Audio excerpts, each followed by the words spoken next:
Hi. So, what I'd like to do in 10 minutes is tell you about something called the Edinburgh Festival Fringe.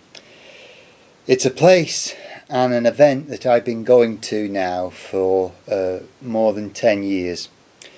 And of all the things that I've experienced, the Edinburgh Festival Fringe is probably one of the most exciting, energizing and invigorating things you can do, outside of taking your clothes off, of course. The Edinburgh Festival Fringe is an annual event. It typically lasts about 25 days. It's run in August and it's run in Edinburgh, hence it's called the Edinburgh Festival Fringe. And basically it's a celebration of every possible form of entertainment that you can think of. Dance, music, comedy, theatre, mime, you name it, it appears somewhere. So anyway, let me tell you a bit about the Fringe and what it's about. Well, it started in 1947 and it was a reaction to the Second World War. And it was the Edinburgh Festival was created to try and bring together the nations who had previously been fighting to one another, and it was an attempt to kind of heal and create some kind of process that nations that had previously been fighting could start to re-engage with one another. Now that was in 1947, that was the Edinburgh Festival. And what happened at that festival, a number of people were kind of, that idea captured their imagination. And a lot of people turned up who had not been invited to the main festival. Now these people had to find places where they could perform. And they took over church halls. They went into places that were not designed to house theatrical performances, and they became known as the Fringe.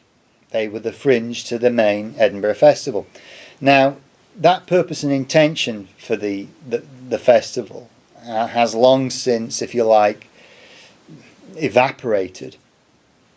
And what you've got now is the Edinburgh Festival still goes on, but the Fringe has essentially outgrown the main festival.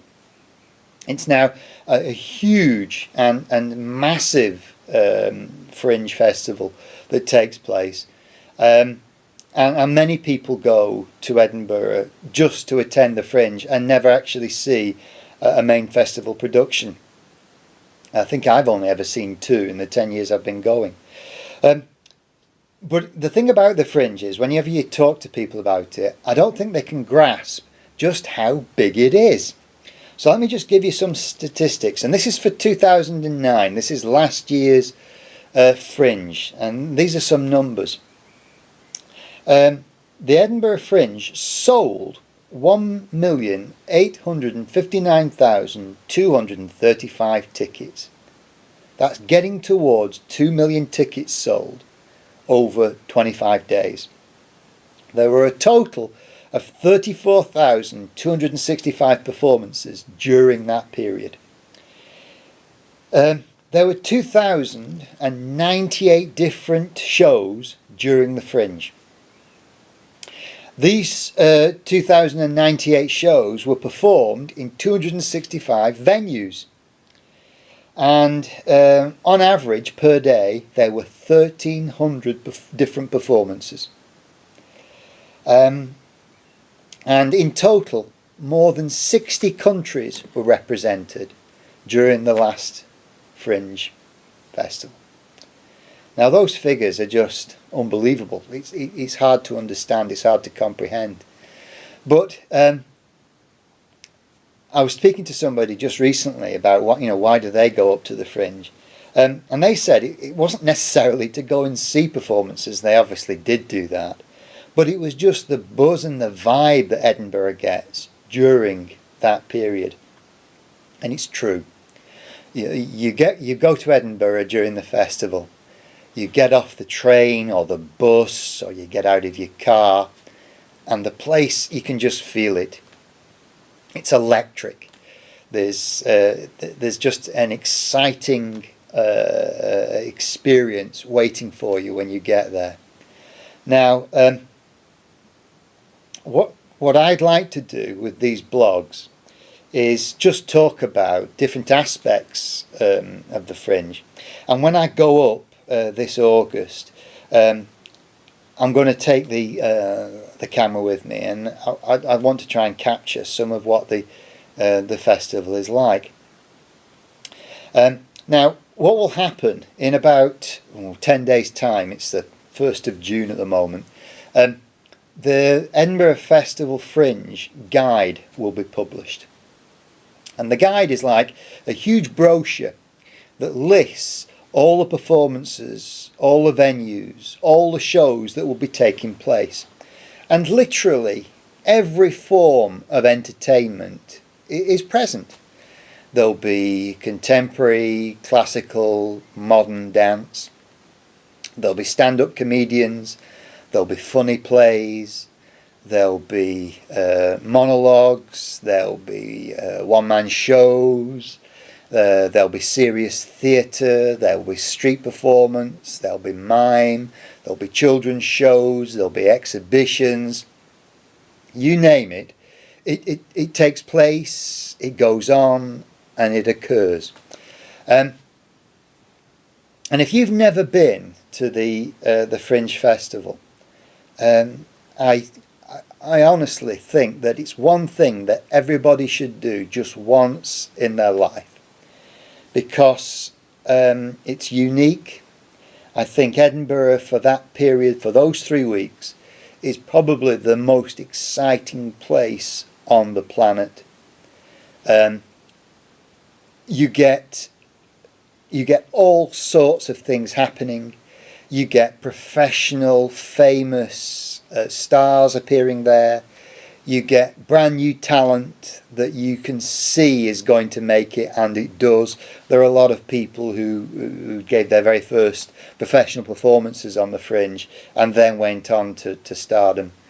There are amateur groups who give astounding performances and are unique. There are people for whom the opportunity to bring their art to a wider audience is rare, and what they do is exemplary and exciting and unique, and the Fringe is probably the only place you would see them, and they will come from all 4 corners of the world. So if you've never been to the Fringe, I think you're seriously missing out. It's a great 3 weeks. It's a wonderful experience, both for adults and children alike, old and young people, rich and poor. Edinburgh, the city itself, is just fantastic, even without the Fringe. And I honestly think Edinburgh is the only city in the world that could host this kind of event. And the Scottish people are the only people who are have got the sense of humour and are generous enough to put up with that kind of interruption.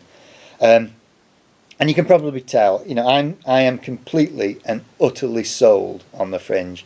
I think it's just the most wonderful experience.